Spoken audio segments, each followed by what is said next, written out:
cas de vous recevoir, je vais vous donner peut-être celui-ci qui fonctionne.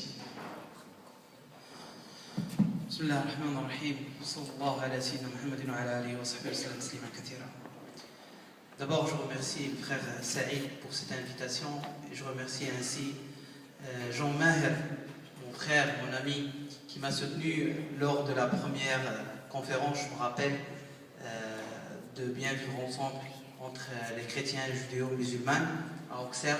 Et il est venu, il a répondu présent avec toute la qualité des gens, Latif Ibn Ziyatin et d'autres, bien sûr.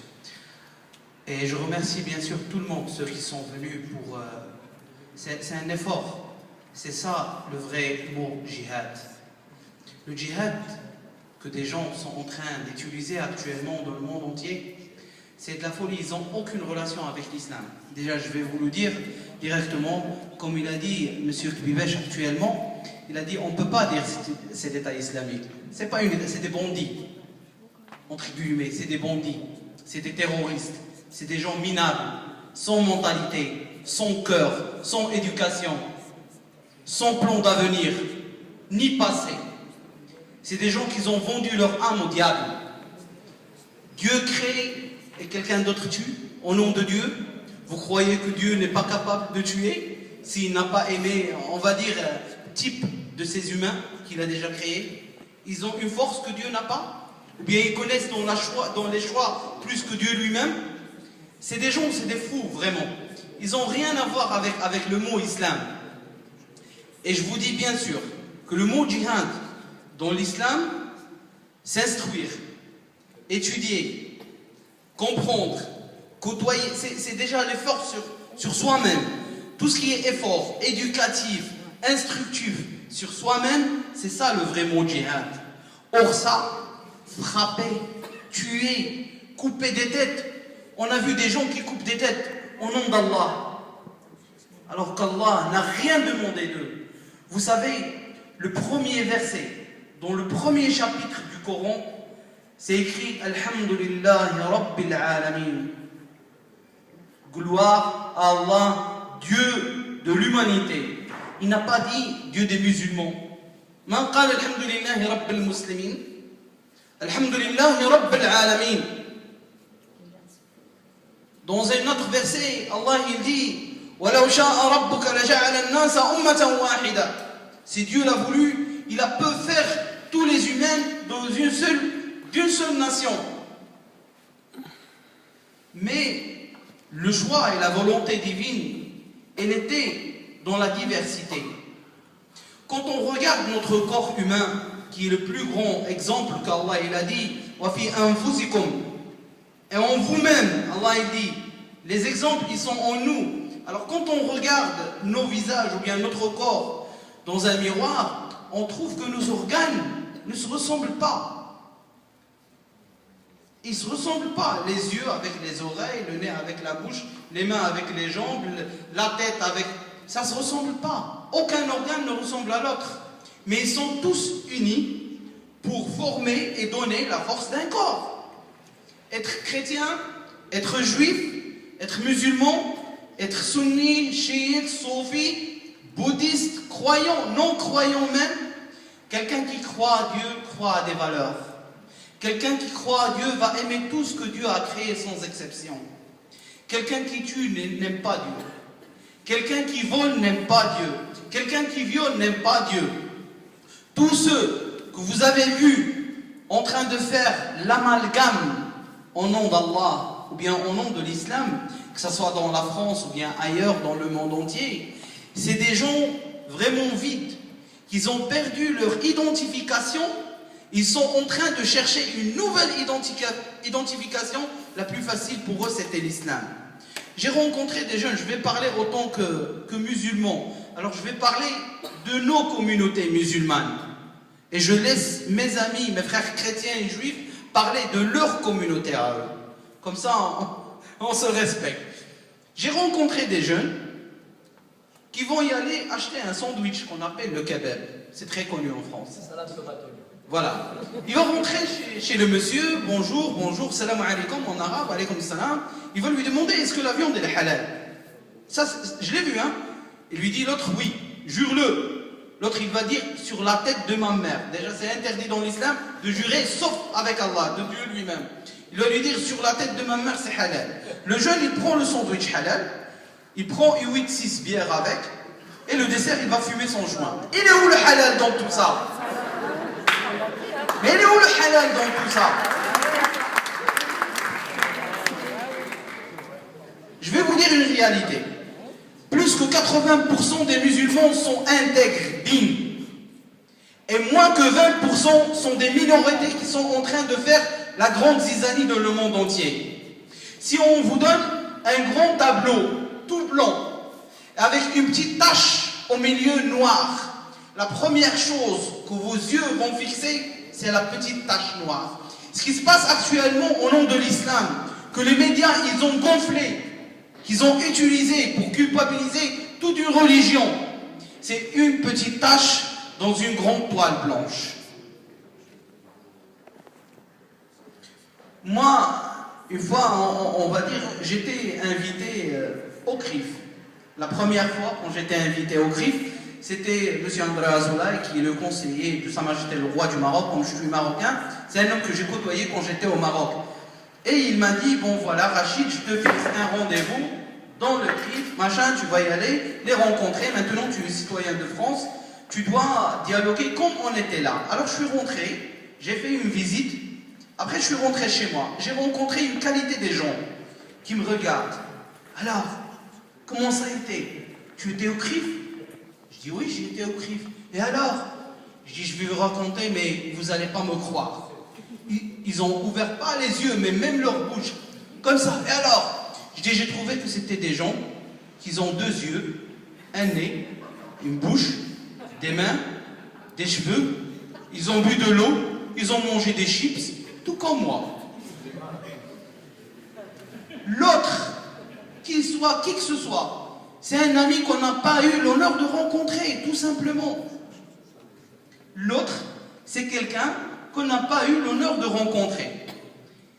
Être musulman, être chrétien, être juif. Dieu, chez les musulmans, pour moi, dans le Coran, on trouve قُلْ يَا أَهْلَ الْكِتَابِ تَعَالَوْا إِلَى كَلِمَةٍ سَوَاءٍ بَيْنَنَا وَبَيْنَكُمْ.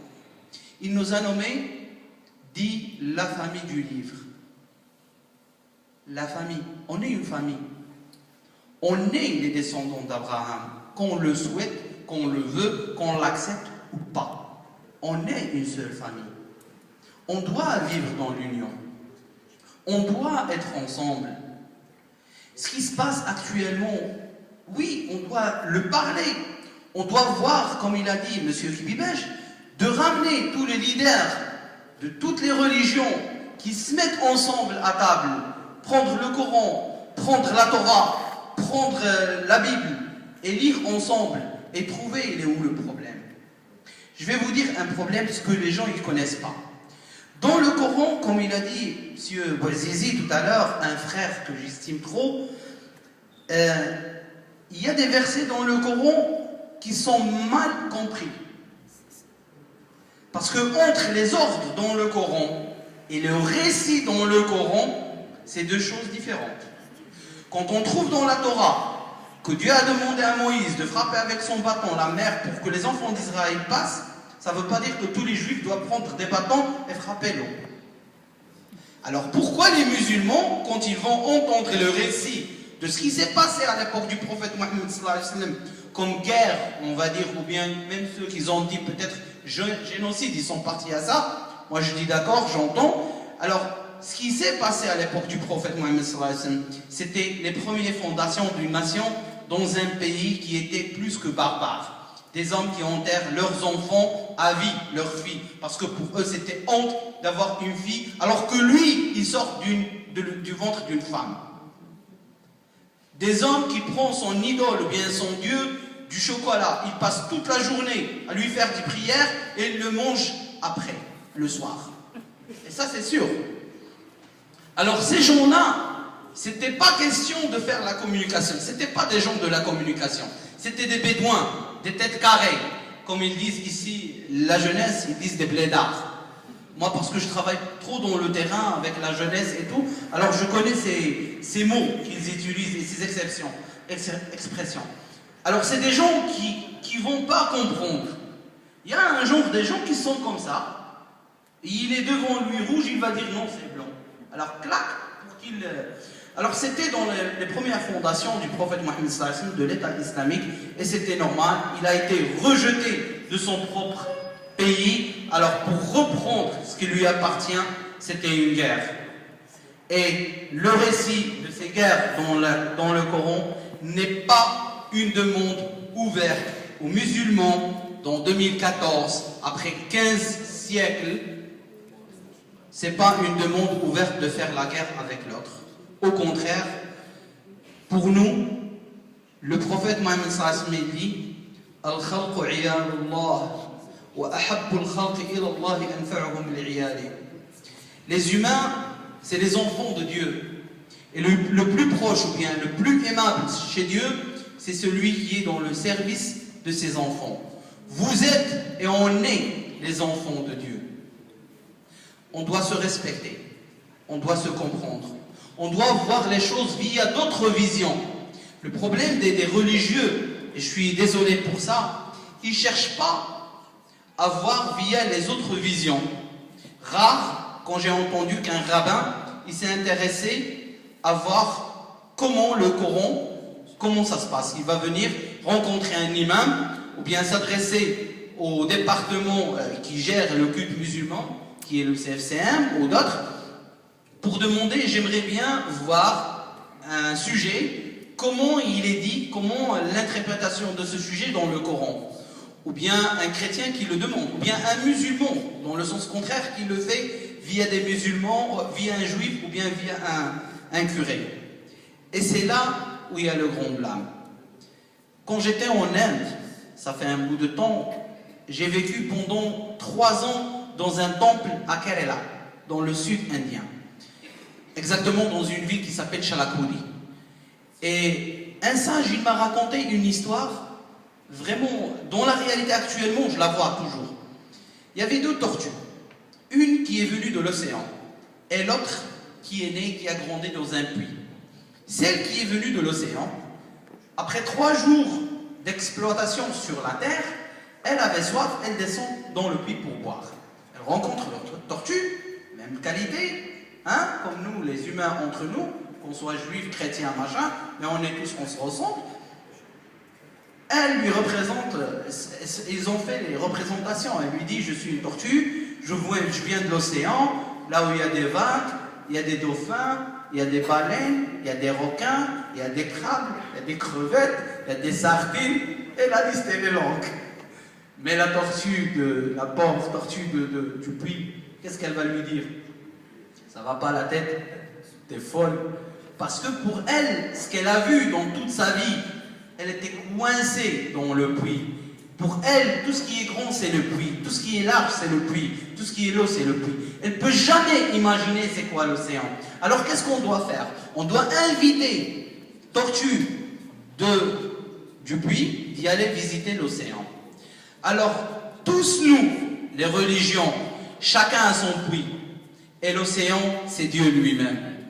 Invitons-nous tous à sortir de nos puits pour découvrir la grande réalité qui est l'amour infini divin, qui est Dieu lui-même. Et merci. Merci.